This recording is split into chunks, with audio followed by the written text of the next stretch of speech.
વિદ્યાર્થી મિત્રો, આપણે હવે ધોરણ 8માં બીજું સત્રની શરૂઆત કરશું. પહેલાં તમને બધાને અને તમારા પરિવારને નવા વર્ષની શુભેચ્છા પાઠવું છું. વિદ્યાર્થી મિત્રો, તમે તમારું પુસ્તક લઈને બેસશો હિન્દી વિષયમાં, તો તમને આ હિન્દી વિષયમાં પહેલો પાઠ નથી કે કાવ્ય નથી. આ એક શું છે, પત્ર એવો ડાયરી, મતલબ એક પત્રની એવી ડાયરી બનાવેલી છે કે એમાં અલગ અલગ જાતના પત્ર આપેલા હોય છે. એ તમને આપેલા હોય છે કે ધારો કે જન્મદિવસમાં હાજર રહેવાનું, મિત્રને નિમંત્રણ પત્ર, જન્મદિવસ પર શુભેચ્છા પત્ર, પછી છે કોઈ ખેલમાં તમે કંઈ સર્વપ્રથમ મેળવ્યો હોય તો તમે તમારી બહેનપણીને આશ્વાસન આપતો પત્ર લખી શકો છો. એવા અલગ અલગ અહીંયા તમારા પુસ્તકમાં પત્ર આપવામાં આવ્યા છે. એક પત્ર આપવામાં આવે છે, પછી શબ્દાર્થ આપવામાં આવ્યા છે. એવી રીતે તમે પહેલો પત્ર જોશો તમારો, તો પહેલો પત્ર કયો છે કે जन्मदिन के अवसर पर उपस्थित रहने के लिए मित्र को निमंत्रण पत्र. એટલે શું છે, તમે લોકો વિદ્યાર્થી મિત્રો તમને બધા આગલા ધોરણમાં ભણી ચૂક્યા છો. પત્ર કેવી રીતે લખાય એ તમે સૌ મિત્રો જાણો છો.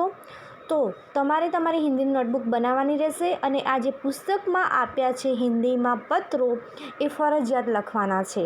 કેમ કે આમાં થોડા ઘણા પત્રો જ આપેલા છે. આપણે પત્ર લખવા ફરજિયાત છે. કેમ કે હું એટલા માટે તમને પત્ર લખવા માટેનું કહું છું કે તમને પત્ર લખવામાં થોડો હાથ બેસી જાય અને તમને સારી રીતે આવડી જાય એટલા માટે. તો પહેલો પત્ર છે જન્મદિવસનો છે. તો તમે સૌ મિત્રો જાણો છો કે આપણે એડ્રેસ ક્યાં લખીએ છીએ સૌ મિત્રો?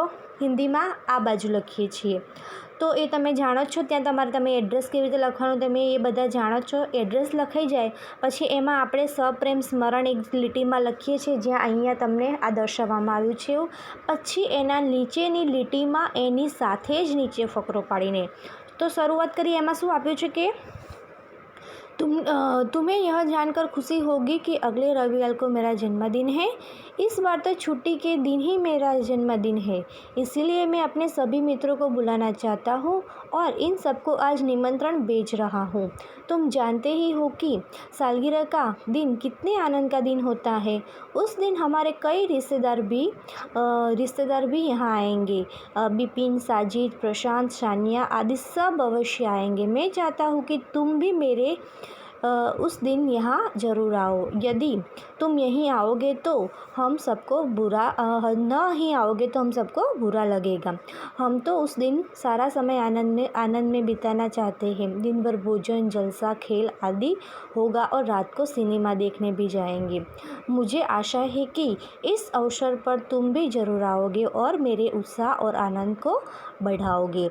तो एक मित्र बीजा मित्रने पोताना जन्मदिवसમાં એને આમંત્રણ આપતો પત્ર લખે છે. તો હું તમને એકવાર ગુજરાતીમાં કહું, જે તમને હિન્દીમાં ફકરો વાંચી બતાવ્યો એ હું તમને એકવાર ગુજરાતીમાં વાંચી બતાવું.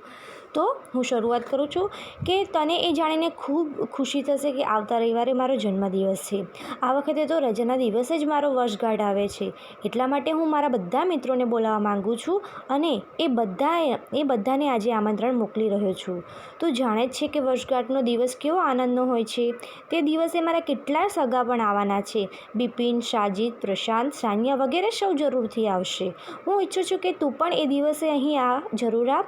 જો તું નહીં આવે તો અમને બધાને ખોટું લાગશે. અમે તો એ દિવસે સંપૂર્ણ સમય આનંદમાં વિતાવવા ઈચ્છીએ છીએ. આખો દિવસ ખાવાનું, જલસા, રમતો થશે અને રાત્રે ફિલ્મ જોવા જઈશું. મને આશા છે કે તું આ પ્રસંગે જરૂર આવીશ અને મારો ઉત્સાહ અને આનંદને વધારીશ.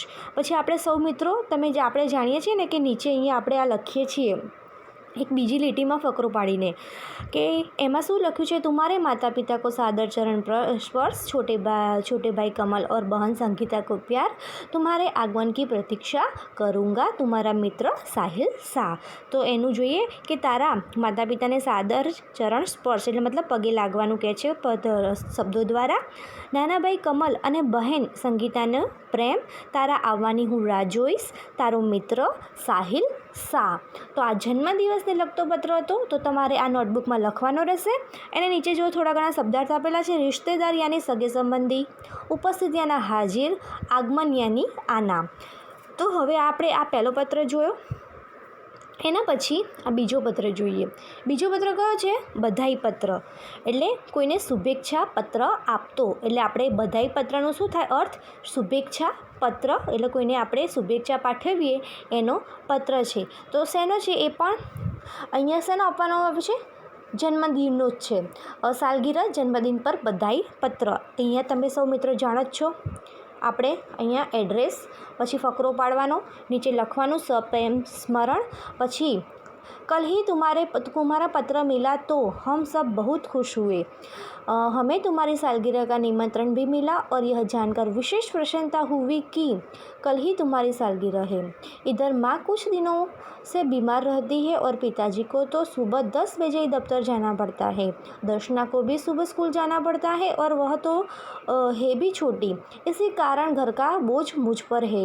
अब तुम ही कहो, यह सारा बोझ किसको सौंप कर तुमसे आ मिलूँ. मेरे दिल में तो बहुत होता है कि इस शुभ अवसर पर उड़कर तुम्हारे पास आ जाऊँ, परंतु घर की स्थिति का विचार करके विवश हो जाता हूँ और मन करते हुए भी नहीं आ सकता.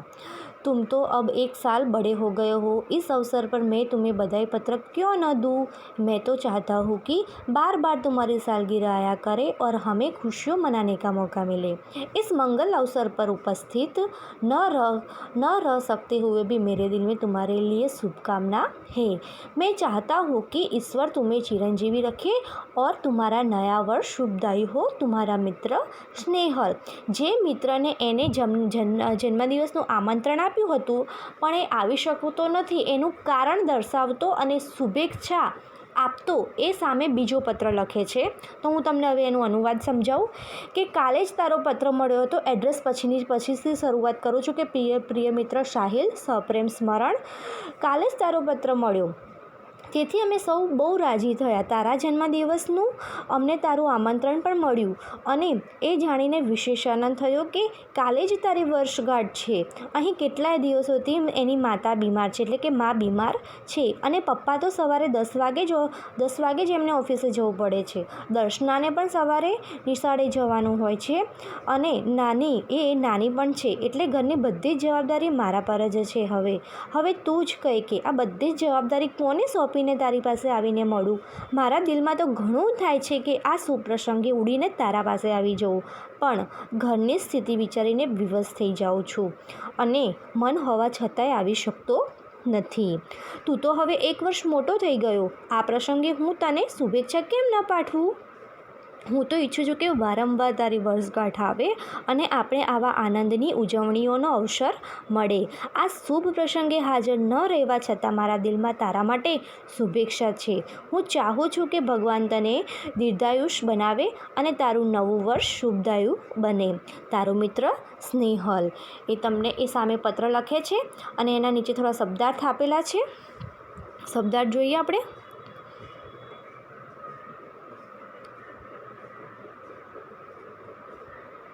सालगिरह यानी जन्मदिन, दफ्तर यानी कार्यालय, मंगल यानी शुभ, विवश यानी बेबस, चिरंजीवी यानी दीर्घायु. તો વિદ્યાર્થી મિત્રો આપણે અહીંયા 2 પત્ર થયા.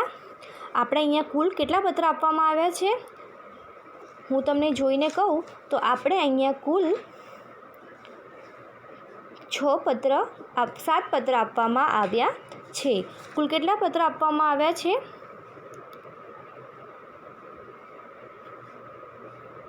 7 પત્ર. તો આપણે અહીંયા 2 પત્ર જોયા. હવે આપણે એક ત્રીજો પત્ર પણ જોઈ લઈએ. ત્રીજો પત્ર કયો છે? आश्वासन पत्र.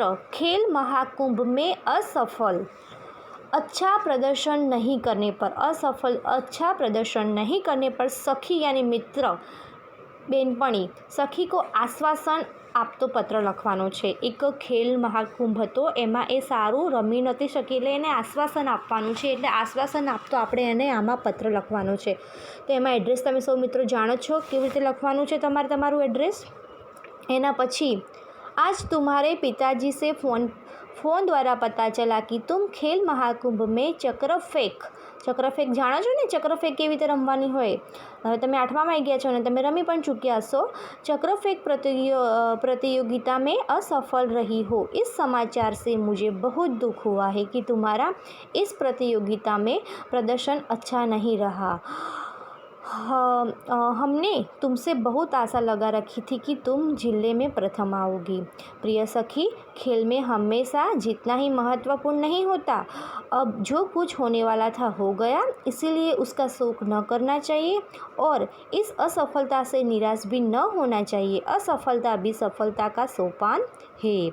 सफलता उन्हीं के चरण चूमती है जो अपने ध्येय प्राप्ति को मार्ग में डटे रहते हैं.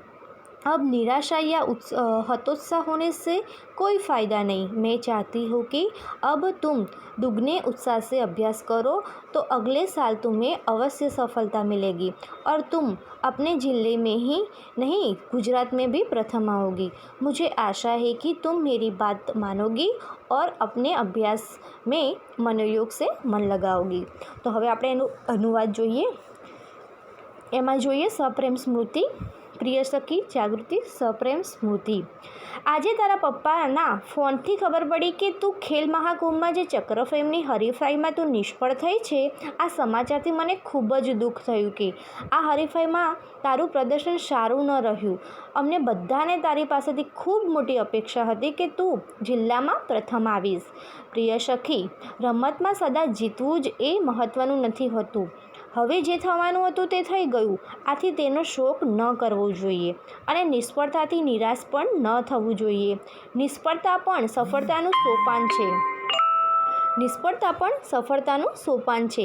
સફળતા એમના જ ચરણ ચૂમે છે જે ધ્યેય પ્રાપ્તિનો માર્ગમાં અડગ રહે છે. હવે નિરાશ થવાનો કોઈ લાભ નથી. હું ચાહું છું કે તું હવે બમણા ઉત્સાહથી ઉત્સાહ કરે છે તો આવતા વર્ષે તને ચોક્કસ સફળતા મળશે અને તું પોતાના જિલ્લામાં નહીં પરંતુ ગુજરાતમાં પ્રથમ આવીશ. મને આશા છે કે તું મારી વાત માનીશ અને પોતાના કામમાં મનથી જોડાઈ જઈશ. તારી સખી અવની. હવે તો વિદ્યાર્થી મિત્રો, આપણે આ પત્ર 3 જોયા.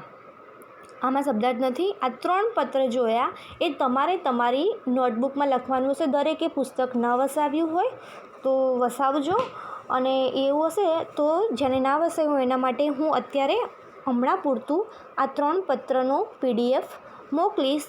તો તમારે તમારી નવી નોટ નથી બનાવવાની. જો પ્રથમ સત્રની નોટબુક બનાવી હોય અને એમાં જગ્યા હોય પાછળ તો તમે પેજ વાળીને બીજો ભાગ બનાવી દેજો અને એમાં જ દ્વિતીય સત્ર ચાલુ કરી દેજો. જરૂરી નથી કે તમે નવો જ ચોપડો બનાવો. તમારી પાસે જૂનો ચોપડો હોય તો તમે એમાં પાછળ ભાગ પાડીને લખવાની શરૂઆત કરી શકો છો. તો હું તમને આ 3 પત્ર PDF દ્વારા મોકલીશ વિદ્યાર્થી મિત્રો. તમારે આ 3 પત્ર નોટબુકમાં સારા અક્ષરથી લખવાના રહેશે વિદ્યાર્થી મિત્રો. હવે આવતા લેક્ચરમાં આપણે 4થા પત્રથી શરૂઆત કરીશું. ત્યાં સુધી ધન્યવાદ.